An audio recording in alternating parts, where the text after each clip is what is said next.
Bonjour la team de la matinale, je vous espère bon pied, bon oeil pour ce nouveau jour de grâce.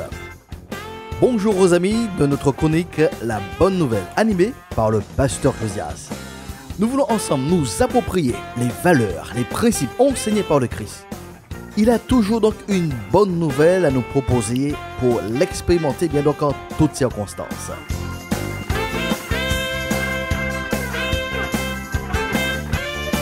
Depuis quelque temps, nos différents médias attirent notre attention sur ce que l'on appelle l'IA, ou l'intelligence artificielle. Nous sommes à l'aube d'une vraie prouesse technique qui continuera donc à formater, à bousculer notre quotidien, tant d'un point de vue positif que d'un point de vue négatif. Dans cette session, je vous invite à la réflexion sur les nouveaux contours de notre vie sur Terre, qui se dessinent avec des mots tels que Internet, le digital, le distanciel, le numérique, le métaverse, l'intelligence artificielle. Notre monde a déjà franchi le point de non-retour face aux prouesses inimaginables du numérique dans notre quotidien. Qui oserait affirmer que nous pouvons nous passer d'Internet? Que le monde serait mieux sans les smartphones, les tablettes, les ordinateurs, les objets connectés? Personne ne se priverait de l'électricité pour un retour à la bougie. Qui aujourd'hui accepterait de faire Pointe-à-Pitre Basse-Terre à pied sur la nationale pour aller vendre des produits de son jardin?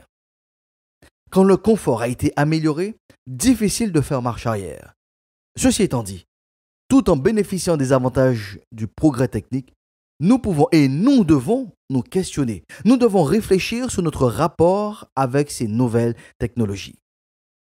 Une première vérité que nous pouvons affirmer est donc la suivante. L'homme est la créature la plus intelligente de la création. Il est important de se rappeler que tout ce qui est aujourd'hui inventé, transformé, est le produit de l'imagination, de l'intelligence humaine. Ce n'est pas de l'orgueil, c'est de l'affirmation de soi. Dès le départ, reconnaissons que c'est l'intelligence humaine qui a inventé le monde du digital. Cette vérité nous permet de nous rappeler que le Dieu créateur a appelé à l'existence l'homme comme la femme pour dominer sur la création. Cela passe par 4 étapes, selon Genèse 1er, verset 28, où il est dit « Dieu les bénit en disant « Soyez fructueux », premièrement, « Multipliez-vous », deuxièmement, « Remplissez la terre », troisièmement, « Rendez-vous en maître », et bien sûr à la fin, « Dominez sur les poissons, donc des mers, les oiseaux du ciel, et sur tous les reptiles et les insectes ». C'est donc la finalité du mandat donc, du gestionnaire de l'homme sur la création, à savoir la domination. Nous rappelons cette vérité, que l'homme n'a pas reçu donc de mandat pour dominer son semblable. C'est une des raisons qui nous permet donc de dire avec assurance que l'esclavage, sous quelque forme que ce soit, ne vient pas de Dieu. Au travers de l'histoire, l'homme n'a cessé de démontrer sa capacité à dominer sur les éléments de la création. De la découverte donc du feu à la maîtrise de l'électricité, que dis-je? La maîtrise du nucléaire. Notre monde aujourd'hui concentre donc toutes ces résultantes de la domination humaine. Comme toute innovation, il y a donc de la médaille d'appréciation, d'amélioration, le revers donc de cette médaille, où l'homme a détourné le bon usage de sa domination pour laisser transparaître le côté sombre de son âme. Le même bateau qui a permis la maîtrise des océans et a facilité le déplacement des hommes, c'est ce même transport qui est devenu un outil de probe, appelé le négrier. Il est aujourd'hui un instrument de guerre, tel qu'un porte-avions. Nous retrouvons donc la fameuse illustration donc, du couteau, qui est utile pour la cuisine et qui est une arme blanche pour les homicides. Madame, monsieur, le roi Salomon nous rappelle en Ecclésiaste chapitre 1er ce qui suit. Vanité des vanités, dit l'Ecclésiaste, vanité des vanités, tout est vanité. Quel avantage revient-il donc à l'homme de toute la peine qu'il se donne sous le soleil? Une génération s'en va et une autre vient, et la terre subsiste toujours. Le soleil se lève, le soleil se couche, il soupire après le lieu d'où il se lève de nouveau. Le vent se dirige vers le midi, tourne vers le nord, puis il tourne encore et reprend donc les mêmes circuits. Tous les fleuves vont à la mer, et la mer n'est jamais remplie. Il continue à aller vers le lieu où il se dirige. Toutes choses sont en travail au-delà de ce qu'on peut dire. L'œil ne se rassasie pas de voir et l'oreille ne se lasse pas d'entendre. Ce qui a été, c'est ce qui sera. Et ce qui s'est fait, c'est ce qui se fera. Il n'y a rien de nouveau sous le soleil. S'il y a une chose dont on dise « voici ceci est nouveau », cette chose existait déjà dans les siècles qui nous ont précédés. On ne se souvient pas de ce qui est ancien, et ce qui arrivera dans la suite ne laissera pas de souvenir chez ceux qui vivront plus tard. Bien sûr, entendons bien, les prouesses techniques telles que la messagerie instantanée sur nos smartphones, sont révolutionnaires par exemple. Par contre, notre gestion de cet outil en tant qu'humain, en tant que gestionnaire, sur ce plan, l'homme ne change pas. De ce fait, nous gagnerons donc à nous analyser, à nous remettre en question à la lumière de nos expériences au fil de l'histoire. C'est ainsi que Jérémie déclare dans son livre au chapitre 17, verset 9, « Le cœur est tortueux par-dessus tout et il est méchant. Qui peut le connaître? Moi, l'Éternel, j'éprouve le cœur, je sonde les reins pour rendre à chacun selon ses voies, selon le fruit de ses œuvres. » Ce ne sont pas donc les réseaux sociaux qui sont problématiques. C'est notre exploitation, notre utilisation de cet outil qui révèle la méchanceté dans le cœur de l'homme.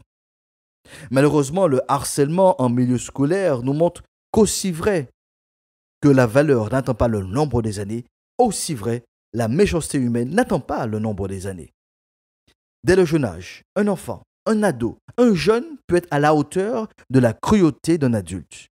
Quand on dit en créole, chien pas fait chatte. Notre nature pécheresse se transmet de génération en génération.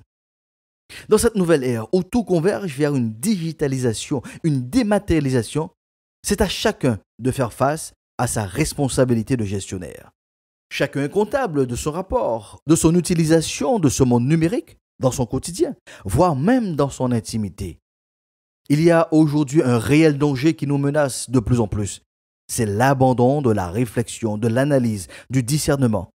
La grande tendance aujourd'hui, c'est de croire à tout ce que dit Google, mon ami. Que dirons-nous donc face à l'intelligence artificielle qui semble vouloir concentrer toutes les connaissances?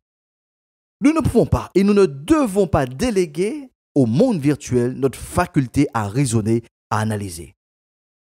Il faut faire confiance, oui, mais pas une confiance aveugle. Il y a un récit dans le Nouveau Testament qui appuie ce principe important dans la vie. Il montre bien notre part de responsabilité pour vérifier la conformité des informations énoncées. Le récit se trouve en Actes chapitre 17, verset 11, où il déclare « Ils y trouvèrent donc des gens qui étaient bien mieux disposés que les Juifs de Thessalonique et qui accueillirent donc la parole de Dieu avec beaucoup d'empressement. Ceux-ci examinaient chaque jour les Écritures pour voir si ce qu'on leur disait était juste. » Ici, bien sûr, il s'agit de Paul, de Barnabas, qui sont donc allés prêcher dans la ville de Bérée. Il y avait donc de la part des Béréens une vraie démarche de vérification, non pas parce qu'il y avait une suspicion de mensonge ou d'inexactitude. Ils exprimaient une vraie préoccupation à s'attacher à ce qui est juste, ce qui est vrai. Sur nos autoroutes de l'information, face aux incessants et innombrables notifications, cultivons le réflexe de la vérification, de la recherche de la bonne information afin de relier ce qui est juste et vrai. En toutes circonstances, madame, monsieur, vous et moi, nous devons rester maîtres de nous-mêmes. Nous devons exercer la domination sur nos propres inventions. Qui domine? Les réseaux sociaux ou vous? Qui est le plus intelligent? Votre smartphone ou vous? Je vous invite à réfléchir sur ces questions durant cette nouvelle semaine. Je vous encourage à tout mettre en œuvre pour apporter une réponse positive, où vous pourrez dire et témoigner que vous expérimentez donc le principe que vous dominez sur le virtuel. Je vous donne rendez-vous la prochaine fois afin de poursuivre donc notre réflexion sur le monde du numérique. En attendant, plus que jamais, proclamons cette vérité dans notre réalité.